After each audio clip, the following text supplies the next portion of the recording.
Here's Clark. She will launch and bury a three. Hamby had a clear out. Giroux turns, ducks in. In fact, Benley stays with her. Blocked from behind. That was Clark. Now Clark looking to push. Cross-court pass. Pull. Back to Clark. She will launch and bury a three. Hamby had a clear out. Giroux turns, ducks in. In fact, Benley stays with her. Blocked from behind. That was Clark. Now Clark looking to push. Cross-court pass. Pull. Back to Clark. She will launch and bury a three. Ball is trying to clear 8. Shot clock down to 9. Here as Clark gets inside. The scoop shot falls. Hamby high-low. Blocked from behind. That was Caitlan Clark. And a shot clock violation. Well, some really good defense here from Indiana to close out the half. This is the closest the Fever have been since early second quarter. Indiana's battled back within 3. Dangerous pass. It's Clark who's off to the races. And Caitlan Clark pulls the Fever back within 1. Now the Fever have 5 on 4. It's Clark way outside. Boston the rebound. Clark on the fake. Clark weaves inside and the reverse. So Christie side's going to trust her second-year pro. 5 fouls. Just under 8 minutes to play. Clark finds some space and hits a three.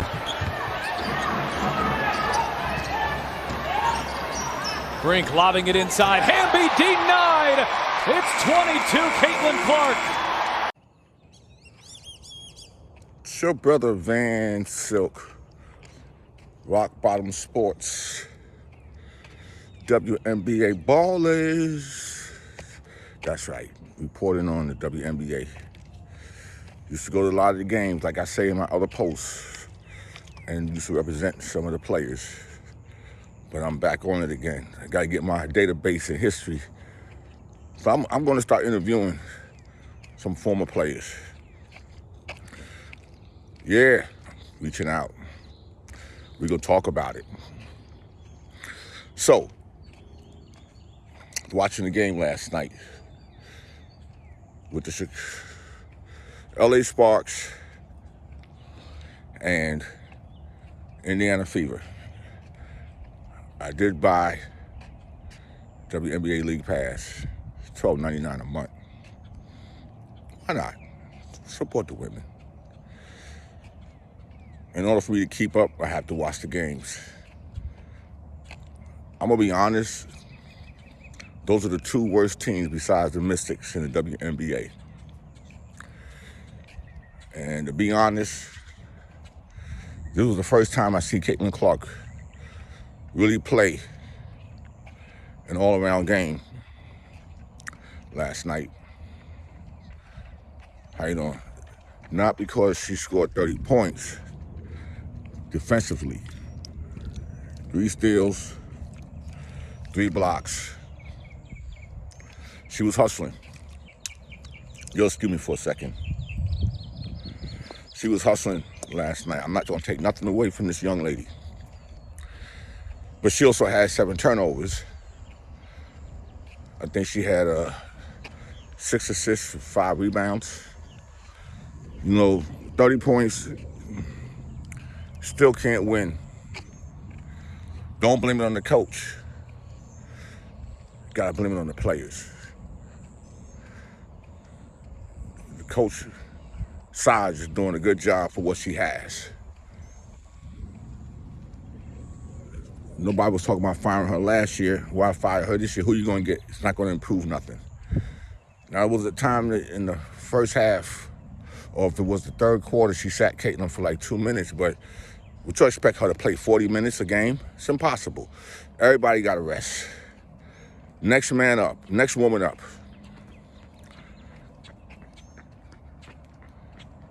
As I was looking, there's about 9 plays on both teams combined that should not even be in the WNBA. They have no game at all. Nothing. I'm not going to call no names because I'm not going to try to have a debate on social media. There's about 5 on the Sparks that shouldn't even be in the NBA, WNBA. There's about 4 girls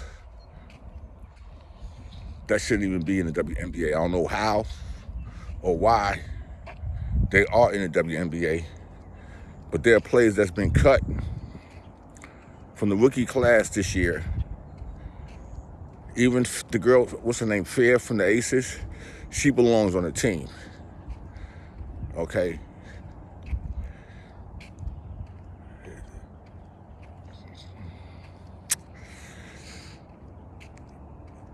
The only team that the Fever beat was the Sparks last week. They should have beat them again last night. But they the second worst team, third worst team in WNBA. The Mystics has no wins. Fever's 1-7, and the Mystic and the Sparks is 2-4. There's no way in hell y'all should have lost that game last night. But again, we got to point out, Caitlan Clark, I got to understand that the passes that you do in WNBA doesn't really work as opposed to the ones in college, because a lot of the girls in college is not experienced as these WNBA players. These WNBA players are playing for their paycheck, family, and everything. At any given time, a girl can get cut from a team. Okay? It's just like that in the WNBA. You can get cut. Again, I always said Caitlan Clark should have been drafted 5th or 6th. She would have ended up on a better team, a way better team, where she could have helped. I mean, compared to a lot of these girls, she's small. You know, she has basically a one-dimensional, two-dimensional game, because she really can't go left. She'll shoot from the left from the spot up 3. She'll shoot from the top of the key, center. She'll shoot from the right, the 3, but she likes the left. She drives to the right. And once a lot of real defensive players in the league know all you got to do is go to that spot, she can't get off. Then she's gonna have to learn how to drive to the hoop. 2 points is 2 points. Stop always depending on the 3. I'm gonna give her A for last night's game, even though it was against a weak opponent.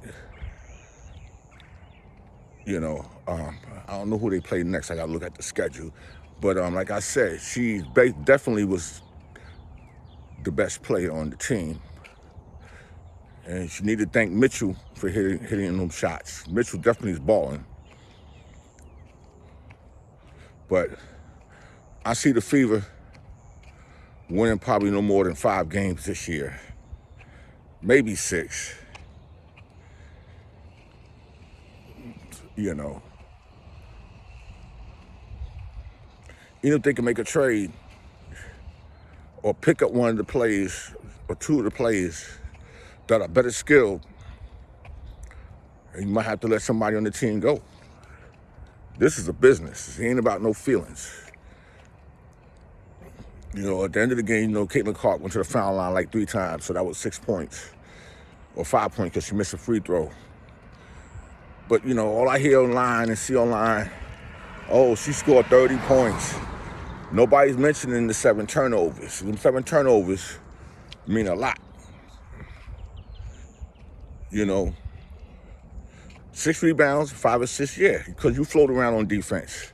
Because basically, I guess you're saying the offensive player ain't going to do much, so you can move around. That's what you did in college against LSU. You just waved homegirl off, but she D'd you up. Or South Carolina. She D'd you up in the finals. One thing in this game, don't score 20 or 25 and the person you got to guard is getting 20, 25, because that's 0 to me. You got to keep your player down. That's why Jordan, Pippen, and them always took the tougher assignments. You're not going to score. But I ain't going to sit up here and it's not knocking Caitlan Clark. Like I said, this is like one of the best professional games in the pros that I see her play. Because she did hustle back on defense. She did get 3, like I said, 3 blocks. It's just them turnovers. It's costly. And people are not blaming you and not bringing up the facts that you had 7 turnovers. And let's talk about that. Like, I think you might be leading the WNBA in turnovers. But see, that's a stat too. You know, people need to acknowledge that because you got 30 points, you had 7 turnovers. Okay? It's like, good morning. You're not gonna do the same thing in the WNBA that you did in college. It ain't gonna happen. And when you get to the tougher teams and the tougher defenders, they already know where you wanna go. So they already gonna set themselves up to not let you get that off. But at the end of the day, here's a little bit of highlights of the game. I'm out here taking my morning walk as I usually do. I said, let me decide to make this post while I'm walking. But all I got to say is to all the girls, young ladies in the WNBA that's new, been there for, or even on the second year. And Boston had a great game last night, even though she was in foul trouble in the first quarter. You know, she need help. You know, y'all can't depend on her to keep getting beat up and having to work down low. Some of y'all gotta come in there and give her some help. Seriously. That's the way I look at it. Don't even blame the coach. The coach is doing the best she can with what she has. So now you gotta look at y'all. Now, I don't know if y'all gotta play a game in 2 or 3 days, but we'll find out. Because everybody gonna catch up with y'all in games played. But you gotta win these close games. Y'all was up at one point, and the Sparks are so bad, they was up by 14. And y'all made the game close. And we got to talk about the Sparks of who needs to go. Because they need to go and look. This ain't the Lisa Leslie Sparks. This is Cameron Brink or Binks, whatever her name, Brinks Sparks. And she's not that good. I'm letting you know, her and the other girl that's in center, they're not that good. They can't even hold on to the ball. You know? They have no shot selection. They don't have no inside game. That's what I've seen last night. And on that note, I'm gonna leave y'all with my opinion. This is Van Silk, WNBA Ballers. Check us out on rumble.com. Y'all have a blessed day.